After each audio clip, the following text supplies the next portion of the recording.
everybody, it's Chris Eads and Line. It's Wootini here with another Gay Gamer video podcast for you. This week I went to the movies and I saw Good Luck, Have Fun, Don't Die. It was fine. It was good. Basically, the premise is Sam Rockwell is this guy who travels back from the future to a diner where he recruits a group of people to join him as he attempts to go and stop AI from taking over the world, because the future is a horrible place. It's all very timely. It's not remotely subtle. It's a rather heavy-handed satire. It is amusing and it is funny. I think my main problem with it is that it was just a little long. Like a lot of movies these days, it's like 20 to 30 minutes too long. Like, it's fine, like, all the stuff in the present day is fine, but what it does is it intermittently flashes back to show you how some of the characters in the group, not everybody gets one of these flashbacks, but how some of these characters got to where they are at this point in, being recruited in the diner. And they're very funny, like, there's some great jokes about kids and teenagers and their phones and being obsessed and school shootings, and it's all very like, dark comedy, satire, but it's like these flashbacks are too long. They belabor the point, and it's like, just, we get it. Let's move on with the story, please. So that was a little frustrating, and the movie ends up being a little too long. It overstays its welcome. And some of it doesn't make a lick of sense. And there's a bit with the time traveling at the end of the movie, which I won't mention because it's kind of a spoiler. But I'm just like, time travel doesn't really work like that, so that kind of bothers me. But I'm trying not to think about it too much. I don't think you're meant to think about the movie too much. But it was fine. You stream it when it shows up somewhere, I guess. It would, it's not that bad. It's fine. I wouldn't go see it in the theater and pay for it. But if it shows up on a streaming service you own, enjoy. It's funny. As for games, Sony had a state of play where, as always, it's a whole ton of games, only a few of which catch my eye. I was hoping for more information about James Bond, but that trailer was basically just, hey, don't forget we're coming out. Like, it said nothing new about the game. Then there was this John Wick reveal. They're doing a John Wick game. But that was all just a cutscene with like a few quick flashes of gameplay at the very end with, fighting and stuff. So there's really no sense of what that game is going to be or whatever. So really just a tease. But I'm hoping that since, it wasn't timed to the release of a movie and they've taken their time with it and it'll actually maybe be good. I don't know. We'll find out later, much later. Like next year, probably.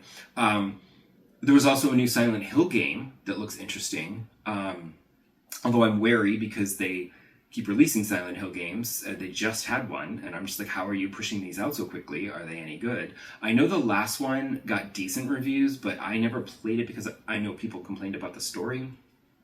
And apparently, like, you play through it once and you don't quite get it, and you have to play through it a second time to actually start to understand the story.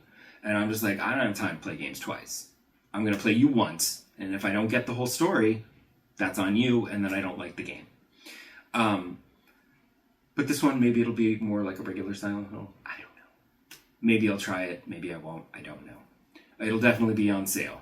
Same with James Bond. We're waiting for those to go on sale, and then I'll play them. There's no rush. Oh, and the other game that caught everybody's attention was the one with the giant muscle-bound chicken dude that I don't even remember the name of the game.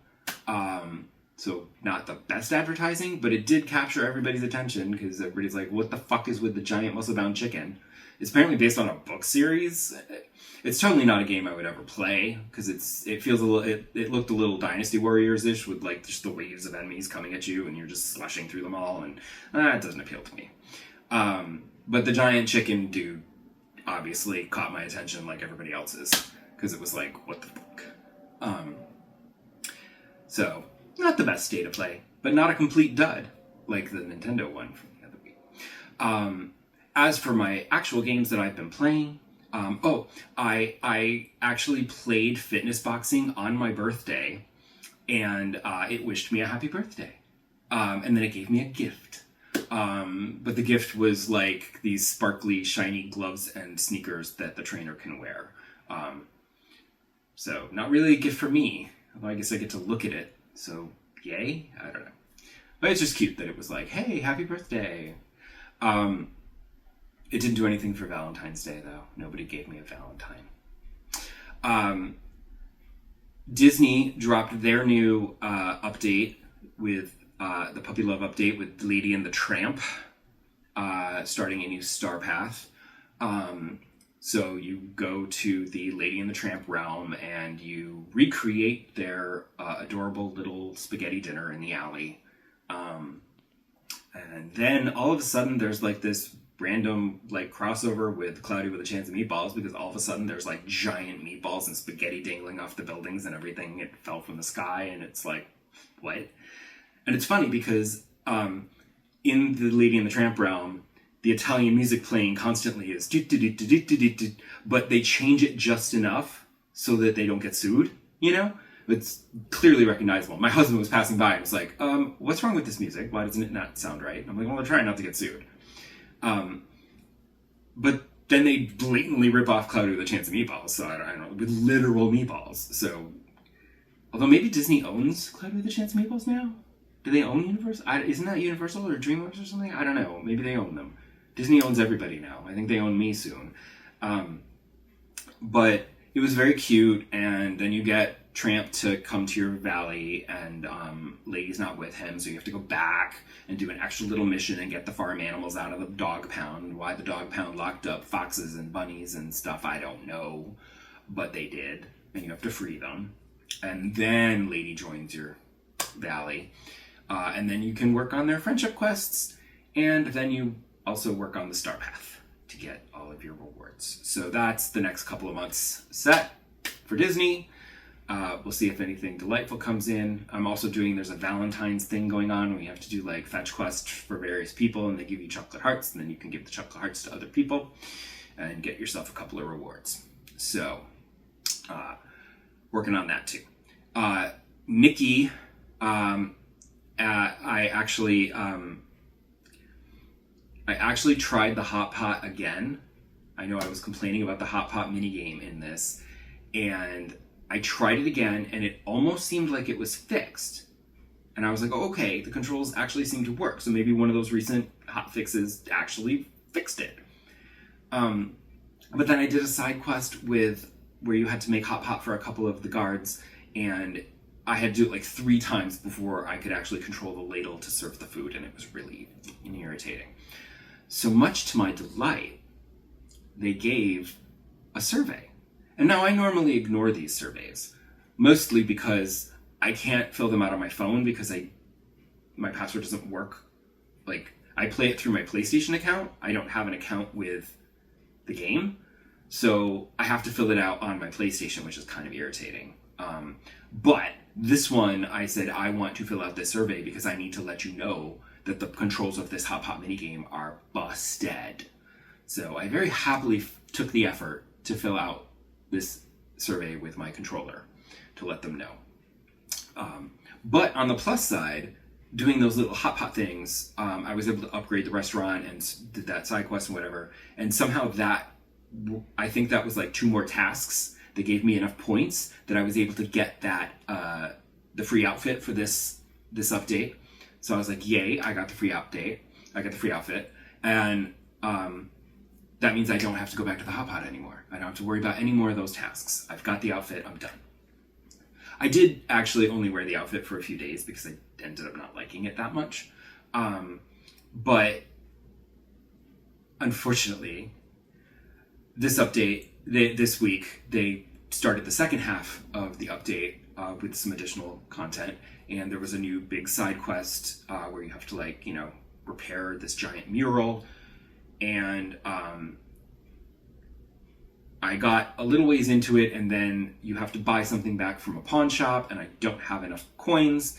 And the way that you earn coins is through the Hot Pot restaurant. I think there's a couple other ways to do it, but that's the main way to earn coins is by serving hot pot to people. So I was like, F me. But yesterday I was serving hot pot, trying to earn some coins, and it actually went pretty well, knock wood. So maybe it's fixed. I don't know. We'll find out, because I'm going to have to keep doing it because I still don't have enough coins. It's taking a long time. But yeah, so hopefully they fix it. We'll see. And then this last week, I actually finished Star Wars Outlaws. Yay! So I had reached a point where this character was like, okay, we have to go on this mission to this Imperial space station and steal some data. And, you know, be ready, because once we do this, like, that's it. There's no coming back. And I'm like, okay, let me do some other things. So I did some other things, and then I was like, okay, fine. Let's go do this mission. And after she was like, are you sure? There's no coming back. Once we start, we can't stop. And I was like, yeah, that's fine. But after I did that, then the game gave me the pop-up that's like, okay, because I thought it was just, well, we're on a space station. You can't do side things on the planet when you're on a space station. Duh. But then the game was like, no, this is actually the end of the game. And once you start this, it's one big long story mission that you can't do side things at all. You'll just be doing this. And I was like, fair enough, let's end the game. Because I knew it wasn't going to be quick. I knew that there were multiple stages to this. You had to go on the space station, you had to sneak around, and you had to steal the data, then you had to escape. And then you meet with your crew, and then you plan the heist.